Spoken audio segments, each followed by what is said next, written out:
Maintenant, sur ce barrage en Grande-Bretagne qui menace encore de céder et d'engloutir une petite ville, et c'est quelques milliers d'habitants quand même. Sinon, il y a une vaste opération de colmatage là, qui se poursuit.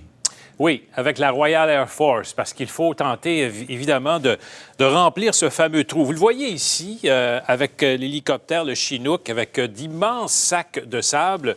Et les gens qui regardent, bien sûr, peut-être à leur risque, remarqué, mais les autorités ont probablement considéré que c'était quand même assez sécuritaire à cet endroit-là. Le problème, c'est qu'évidemment, même s'il y a des milliers de personnes qui vivent en amont de ce fameux réservoir, le Toddbrook réservoir, il y a des gens qui sont là. Il y a eu une évacuation qui s'est faite un peu plus tôt. Hier, en fait, il y a plus d'1 millier de personnes qui ont dû évacuer, apporter avec eux leurs animaux, leurs médicaments, parce qu'on considère qu'ils devront être à l'extérieur pour plusieurs jours.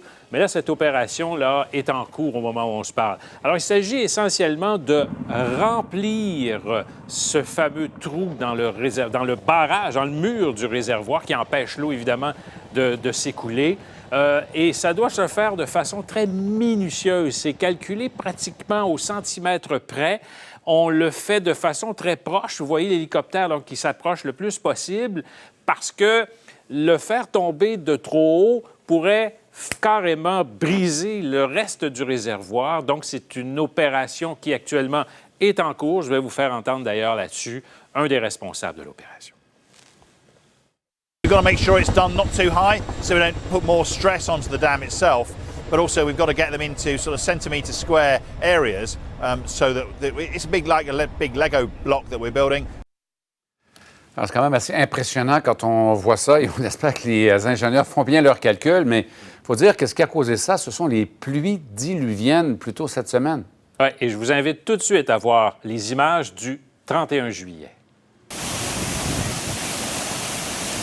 Alors, il y a eu effectivement des fortes pluies à tel point que le réservoir lui-même a débordé.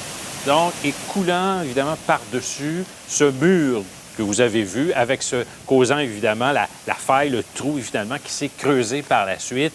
Donc, évidemment, ça s'est écoulé, une espèce d'évacuateur de crue, là, évidemment, qui a permis finalement, au moins à l'eau, de se diriger hors des zones habitées. Mais en ce qui concerne, pour l'instant, en tout cas, l'opération, évidemment, elle a été rendue nécessaire à cause d'un but. Il y a eu trop d'eau à ce moment-là, comme on n'en avait jamais vu. Des témoignages font état depuis presque une centaine d'années que des gens vivent là-bas et jamais ils n'ont eu d'inondation. Alors, évidemment, ils craignent, évidemment, que ce soit le cas pour la première. Merci beaucoup, Sylvain.